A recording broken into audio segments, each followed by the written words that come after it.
Hola, salut à tous. Le temps attendu, top 10 des meilleurs mangas sur la première moitié d'année 2024 est là. Et ça va du 20 novembre 2023 au 19 mai 2024. Donc oui, allons-y. En 10e position, on a My Hero Academia. Sur la période concernée, il a vendu un seul tome et il a fait 1 265 ventes et il a perdu deux places par rapport à son classement de l'année dernière en moitié d'année.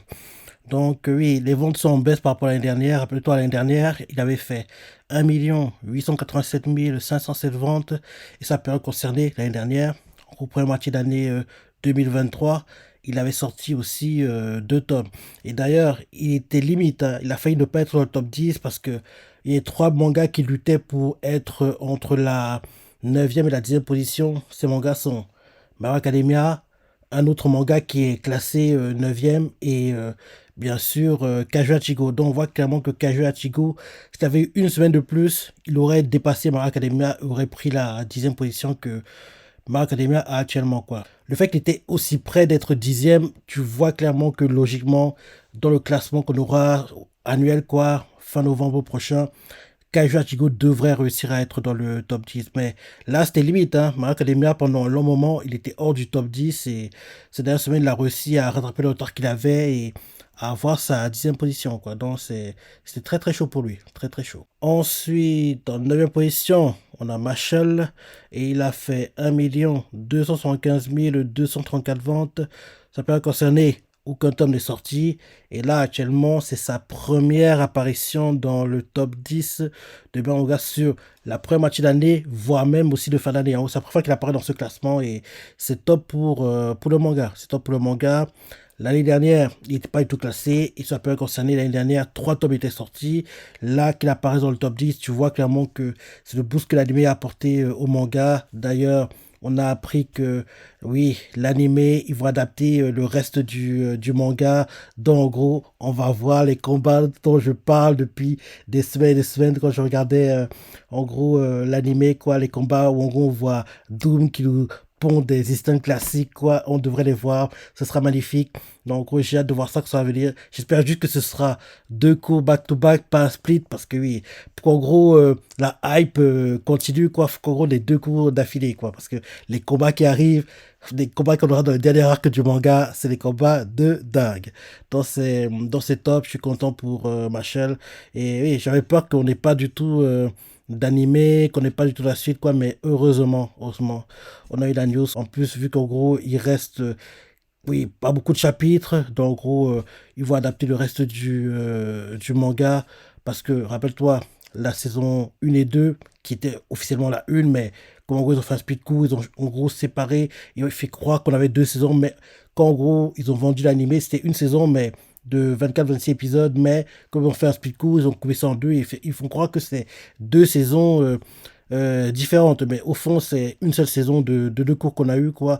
Donc, les 25 épisodes qu'on a eu jusqu'ici, ils ont adapté 74 chapitres, sachant que le manga a 62 chapitres. Tu comprends clairement que, oui, en gros, la saison 2, enfin, officiellement, même s'il sera la 3 sur le papier, qu'on aura prochainement, ça va adapter le reste du manga. En gros, il reste 87 chapitres. Donc, en gros, les 87 chapitres restants, normalement, ils vont être adaptés en 26 épisodes, je pense. Parce que les sons 1 et 2, enfin, officiellement la 1, quoi, font 24 épisodes, donc je me dis que la suite qui va arriver, ce sera 26 épisodes. Et en gros, on verra les combats de Doom, les combats de Mash, les combats de Rio, on verra tout ça, ce sera magnifique. Hein. Donc en gros, j'ai hâte de voir ça, que ça va arriver. Et, oui, le reste du manga est en animé et ce sera sympa à voir le moment venu. Ensuite, en 8e position, on a Kingdom et il a fait 1 607 465 ventes. Ça peut concerner, il n'y a que deux tomes qui sont sortis et il a gagné deux places par rapport à son classement de l'année dernière. Kingdom, c'est bien. Kingdom, c'est bien. Rappelle-toi, l'année dernière, c'était limite, hein. Il a failli ne pas être dans le top 10. C'était très, très, très, très chaud pour lui. Là, en gros, il a plutôt assuré tranquillement sa place dans le top 10 de moitié d'année. Et après que l'année dernière, il avait fait 1 569 434 ventes. Ça peut concerner aussi, deux tomes étaient sortis, donc c'est bien. Et logiquement, il devrait être dans le classement de fin d'année, quoi. Il n'y a pas de souci à se faire pour Kingdom. Pareil, Mario Academy aussi, je vois bien rester, même si c'est très très chaud pour lui, hein. Mario Academy devrait rester aussi. Par contre, Marshall, je pense qu'il devrait sortir du top 10, en gros, pour le classement de fin d'année. Parce que oui, là, qu'il soit là déjà, c'est déjà exceptionnel. Donc, c'est bien, mais il ne devrait pas durer trop longtemps non plus. Faut pas abuser. Ensuite, en septième position, on a Spy Family avec 1 607 838 ventes. Ça peut concerner un seul tome est sorti et il a perdu une place par rapport à son classement de l'année dernière. Donc en gros, oui, en plus, ils ventes ont un peu baissé, ce qui est normal, hein, parce que l'année dernière, ils se fait beaucoup sur la hype de l'animé, donc c'est normal qu'en gros, ils performaient très, très, très, très bien. Là, les ventes sont bonnes, elles sont bonnes, mais forcément, entre guillemets, ils rentrent un peu dans le rang, quoi. Donc oui, l'année dernière, il avait fait 2 688 171 ventes. Pareil aussi, un tome était sorti sur la période concernée. Et là, toujours, on ne sait pas quand la saison 3 va arriver, mais logiquement, on devra avoir une saison 3 pour l'animé. Ensuite, en 6e position, on a IQ. Et il a fait 1 863 720 ventes. Ça peut concerner aucun tome est sorti, parce que comme tu sais, le manga est terminé.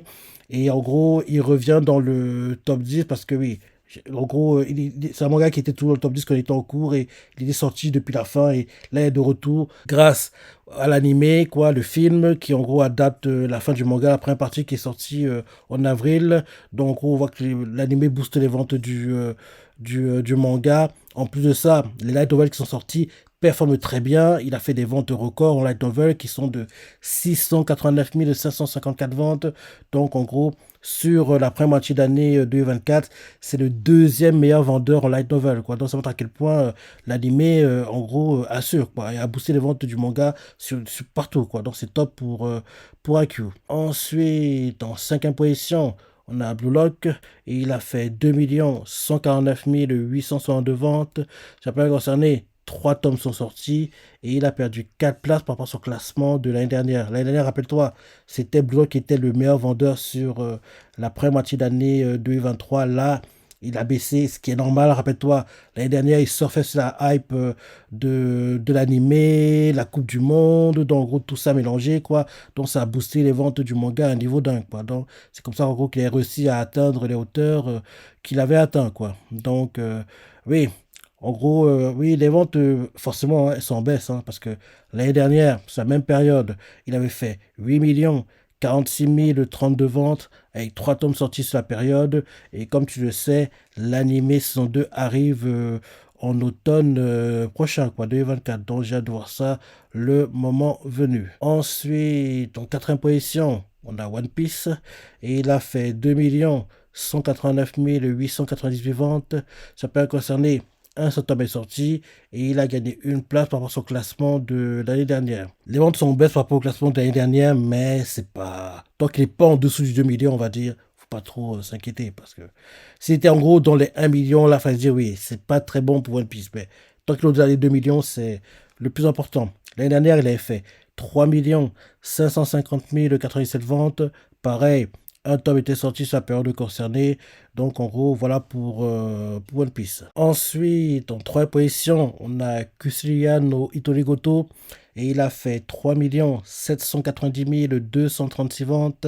Ça peut concerner un tome est sorti. Et c'est sa première apparition dans le top 10 de moitié d'année. Donc c'est top pour le manga. Oui, l'année dernière, forcément, il n'était pas classé, hein. Il n'était pas classé. Un tome est aussi sorti. Comme tu le sais, l'animation 2 est prévue pour 2025. Et là, le fait qu'il soit aussi haut, qu'il fasse ces ventes-ci, c'est le boost qu'a apporté l'animé. Parce que les ventes qu'il fait là, c'est le record du manga. Donc en gros, sur la première moitié d'année, quoi. Donc vu qu'il fait ça en première moitié, tu comprends forcément que en fin d'année, il va atteindre des scores qu'il n'a jamais atteints, quoi. Parce que là, déjà, c'est un record pour le manga d'atteindre ces hauteurs-ci. En plus de ça, j'ai vu tout à l'heure que Kusha Toigoto, c'est le meilleur vendeur de light novel sur la première moitié d'année et il a fait 1 92 710 ventes. Donc tu comprends que light novel, les deux meilleurs vendeurs sont Kusha Toigoto et AQ. Kusha Toigoto en un et AQ en 2. Et le fait qu'il ait dépassé 1 million, c'est top. Ça faisait longtemps qu'un light novel n'avait pas dépassé le million en vente sur la première moitié d'année. La dernière fois que c'était arrivé, c'était avec Kimetsu no Yaiba, donc tu vois que ça date de 3 4 ans maintenant. Donc ça montre que c'est très très rare d'atteindre des scores aussi élevés et on voit à quel point l'anime a joué son rôle et a boosté les ventes du manga et du light novel, quoi. Donc c'est top pour Kusa no Otoligoto. Ensuite, en deuxième position, on a So Solo Freerun et il a fait 4 350 795 ventes. Ça peut concerner deux tomes sont sortis et là actuellement sa première apparition dans le top 10 de moitié d'année. Donc en gros Freerun c'est top, très bonne vente. L'année dernière, sa même période, un tome était sorti et forcément il n'était pas dans le top 10. Cette année-ci, bah forcément deux tomes. Donc on voit bien que l'anime a boosté les ventes du manga. On pense qu'on sait, enfin c'est pas officiel, mais une saison 2 est prévue, mais ça n'a pas encore été vraiment officialisé, mais on va attendre quoi et voir quand ça va arriver. Et là, forcément, les ventes que font en gros Solo Freerun cette première moitié d'année 2024, c'est le record pour le manga. Donc forcément, tu comprends qu'en fin d'année, quand on aura un classement annuel, les ventes qu'il va faire sont des records jamais établis pour Solo Freerun, quoi. Donc j'ai hâte de voir ça le moment venu. Et enfin, en première position, on a Jujutsu Kaisen et il a fait 4 630 685 ventes. Ça peut concerner deux tomes sont sortis et il a gagné 3 places par rapport à son classement de l'année dernière. Jujutsu Kaisen, c'est top, c'est top, c'est top, c'est top, c'est top. Oui, les ventes sont bonnes. Elles sont bonnes. Rappelez que l'année dernière, il avait fait 3 757 215 ventes. Ça peut concerner deux tomes étaient sortis. Et cette année aussi, deux tomes sont sortis. Il est très loin du record qu'il avait fait, rappelez-toi, en 2022. En 2022, il avait fait 9 382 099 ventes. C'est à l'époque, en gros, il y avait, rappelle-toi, une qui était en course et ça. Il a fait des scores dingues, quoi. Là, forcément, la hype s'est un peu calmée, mais tout est quand même élevé. Donc, en gros, il a ouais, à peu près la moitié, quoi. La moitié de ce qu'il avait fait, en fait, en 2022, quoi. Donc, on voit que par rapport à l'année dernière, en 2023, c'est mieux. Et parce que je pense qu'il y a eu l'animé était plutôt top. Et forcément, il a boosté un peu les ventes aussi. Donc, il a fait un peu mieux, quoi. Donc, oui, c'est bien. Les ventes jusqu'à la scène sont top. Et honnêtement, quand je vois ce top 10, c'est difficile de savoir qui sera le meilleur vendeur, hein, parce que l'année dernière, c'était très compliqué pour détrôner Blue Lock. C'était très compliqué pour le détrôner. Mais cette année, oui, Solo Freerun se bat, Goto se bat. Donc, en gros, actuellement, c'est ces trois-là qui lutteront officiellement pour le top 3, quoi. Même si je me dis que peut-être Freerun va réussir à doubler tout le monde, hein. Peut-être, hein, parce que tu vois très bien que l'écart entre Juskasen et Solo Freerun est très, très, très, très proche. Donc, oui, je dis que Freerun pourrait être le meilleur vendeur sur cette année. Ça pourrait. Ça pourrait, à part si il y a une surprise, hein, parce qu'il faut pas oublier que, comme tu vois là, en gros, il y a deux mangas qui, logiquement, devraient sortir du top 10. Ces mangas sont pour moi AQ et Marshall parce que ils n'ont plus de tomes qui sortent et ceux qui ont des tomes qui continuent à sortir forcément vont en gros accumuler les ventes et rattraper le retard qu'ils ont sur eux et les doubler quoi et donc ces deux-là devraient sortir du top 10. Je pense que les mangas qui vont les remplacer sont Kaiju prendra l'une des deux positions détenues par AQ et Marshall. L'autre manga qui pourrait prendre l'une des places détenues par les deux, en gros il y a plusieurs choix, hein. Soit Tensei Shashamataken, soit Windbreaker qui performe très bien, soit Oshitoko, l'anime pour bien, il arrive en juillet là, donc peut-être qu'il y aura un boost pour les ventes du manga, soit Dandadan qui va commencer en automne, c'est vrai qu'il va commencer assez tard parce que le classement va se clôturer quasiment un mois et demi après le début de l'anime, donc peut-être qu'un mois et demi, il y a très peu de chances qu'il réussisse à rattraper le retard qu'il a déjà accumulé sur toute l'année. En gros, Dandadan ou Blue Box, hein. Blue Box, Aonoako, donc en gros, c'est ces mangas-là que je vois remplacer AQ et Marshall logiquement dans le top 10. Sinon, les autres, je pense qu'ils vont rester. En gros, logiquement, en gros, Kaiju Hachigo prendra l'une des positions détenues par AQ et Marshall. Dessus, Kaiju Hachigo prendra une d'elles et la deuxième position, ça se jouera entre Tenshura, Windbreaker, Oshinoko, Dandadan et Blue Box, je pense. Ça devrait être ça.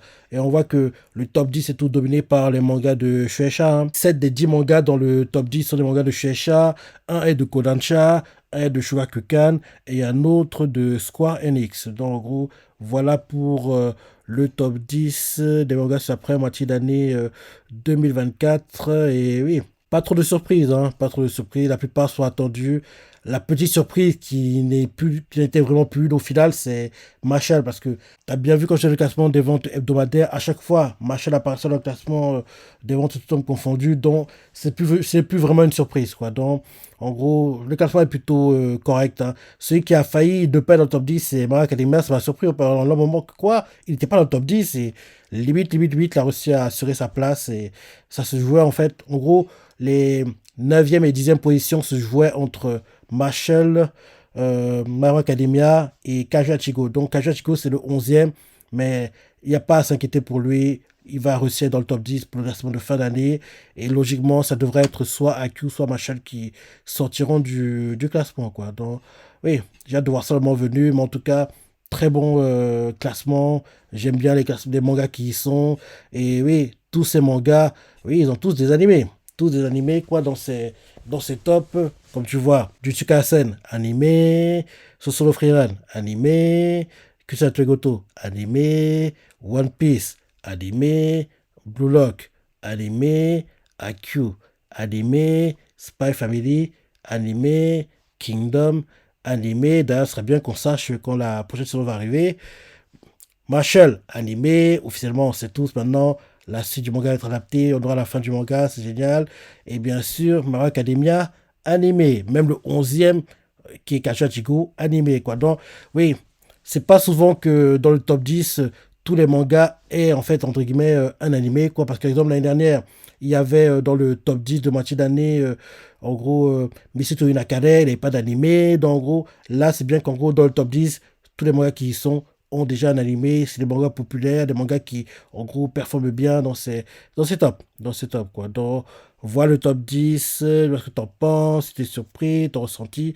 Dis-moi quel manga tu penses être dans le top 10 de fin d'année, quel manga devrait sauter pour toi parmi ces mangas-ci, parce que, logiquement, minimum 2 sauteront, et je pense que c'est AQ et Marshall, mais peut-être plus, ça, mais 2 sur 2, AQ et Marshall sauteront, et logiquement, Kazuhachiko et un autre vont récupérer leur position et j'ai hâte de voir en gros quels seront ces mangas, quoi. Donc dis-moi ce que tu penses de ce classement, ton ressenti, laisse des commentaires, like et... Allez, salut!